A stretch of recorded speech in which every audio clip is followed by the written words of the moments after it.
अगर कल की डेट में आप पॉलिसी मेकिंग में आते हैं और एक किसी बड़े पोर्टफोलियो की जिम्मेदारी दी जाती है, और फॉर एग्जांपल हाइपोथेटिकली मान के चलते हैं आपको जिम्मेदारी ये दी जा रही है कि ये जो गैप है कि कोई रईस है तो इतना रईस है इसका कोई हिसाब नहीं, और कोई गरीब है तो इतना गरीब है इसका कोई हिसाब नहीं, इस गैप को कितना कम किया जा सके, तो क्या रहेगा? मतलब मैं I am very eager to know कि मैं क्या क्या यंग नेता क्या क्या नए आइडियाज ला सकते हैं, बिकॉज इंडिया तो आइडियाज का सुधार करना है ना, कुछ लोगों को तो बुरा लगेगा, जो कि किसी भी चीज देखो देश हित में अगर कुछ है तो बुरा लगेगा, ठीक है, तो किसी को बुरा हो या थोड़ा सा नुकसान हो जाए,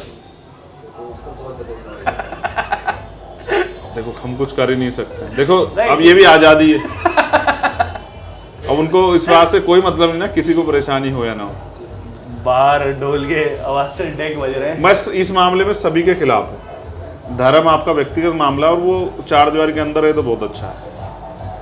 किसी का बच्चा किसी को, अच्छा सोचो ना जाम लग गया है, कोई अपने बच्चे को लेके जा रहा है हॉस्पिटल, मैं आप कोई भी हो सकता है, उसके मन पे क्या बीतेगी इस समय में? अगर वो 1 मिनट की देरी से नुकसान हो गया ना तो पूरी जिंदगी गाली देता रहेगा।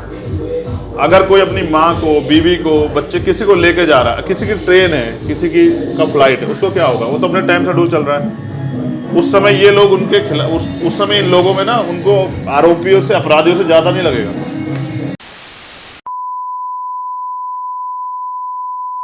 रुकावट के लिए खेद है, थोड़ा सा पीछे लाउड स्पीकर की आवाज़ें बढ़ गई थी।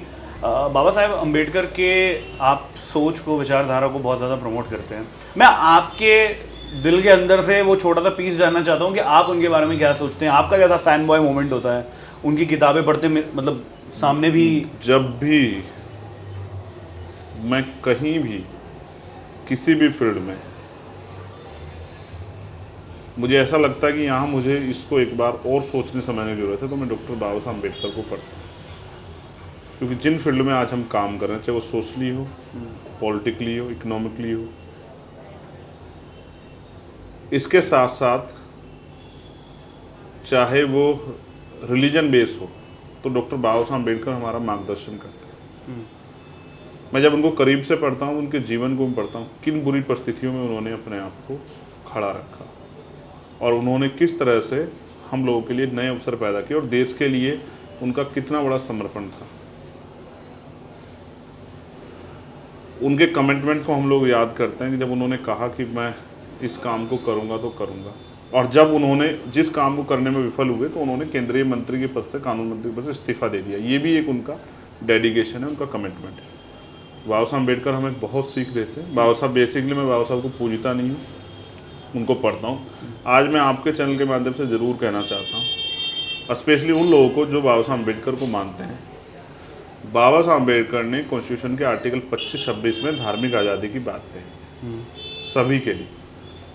तो मैं उन सब साथियों को जो हमारे साथ भी जुड़े हुए हैं या नहीं भी जुड़े हुए हैं, उन सब से भी कहूँगा, हम अंधविश्वास, पाखंडवाद के खिलाफ बोलें, लेकिन जैसे मेरी आस्था बाबा साहब में है, या सतगुरु रविदास जी में है, या भगवान वाल्मीकि, गुरु नानक देव, संत कबीर में है, तो आपकी किसी और की आस्था भगवान राम, शिव, विष्णु, किसी में भी हो सकती है। सही बात है। तो हमें किसी के धर्म पे टिप्पणी करने का कोई अधिकार नहीं। ठीक है, बिल्कुल सही। हम किसी पर टिप्पणी करें और किसी विरोधाभास की ज़िंदगी में जाइए, अच्छा नहीं है। हमें अपने गोल की तरफ ध्यान रखना चाहिए। अगर हम रिफॉर्म चाहते हैं सोसाइटी में, तो हमें उसको उस तरह से काम करना चाहिए, ना कि किसी के खिलाफ प्रचार करके। तो मैं फिर स्पेशली कहूँगा, देखो मैं आज इस बात को इसलिए एक्सेप्ट करता हूँ क्योंकि 8 साल पहले के चंद्रशेखर में और आज के चंद्रशेखर में ज्ञान के मामले में बड़ा फ़र्क है। उसको उसके जीवन में एक लंबा समय बढ़ा, उसकी एज बढ़ी है, उसने बहुत सारी किताबों को, बहुत सारे महापुरुषों को पढ़ा है। तो देखो, मैं किसी को मानता नहीं मानता, इससे फ़र्क नहीं पड़ता। हमारी पार्टी में भी बहुत सारे लोग हैं जो हिंदू धर्म के धार्मिक जो महापुरुष हैं, ईश्वर, उनमें आस्था रखते हैं। मुझे उनसे कोई आपत्ति नहीं है, उनको रखनी चाहिए। मुस्लिम समाज के भी हैं, क्रिश्चियन समाज के भी है, सिख समाज के भी है, बौद्धिस्ट समाज के भी हैं। तो वो धर्म आदमी का व्यक्तिगत मामला है। जब हम राजनीति कर रहे हैं तो हमें उसमें उसके बीच धर्म को नहीं लाना चाहिए और हमें किसी को कटाक्ष नहीं करना चाहिए। जब आप किसी और पे करोगे तो आपको अपने ऊपर भी सहने के लिए तैयार रहना चाहिए। इसलिए मैं अपने साथियों को समझाऊंगा कि उनको नहीं करना चाहिए, क्योंकि मैं करता नहीं, उनको मुझसे सीख लेनी चाहिए। बहुत सारे लोग इस तरह करते हैं और उसका कोई फ़ायदा नहीं।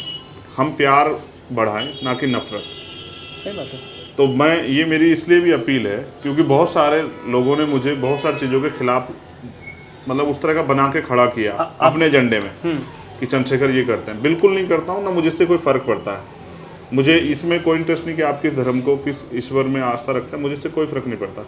हाँ, अगर आप और मैं मिल के किसी अच्छे काम के लिए, पवित्र काम के लिए, जिससे कि जन कल्याण हो, लोगों को अवसर मिले, लोग अपने पैरों पर खड़े हों, लोगों को स्वाभिमान सम्मान जीवन मिले, तो मैं आपके साथ मिलकर काम कर सकता हूँ, मुझे कोई दिक्कत नहीं।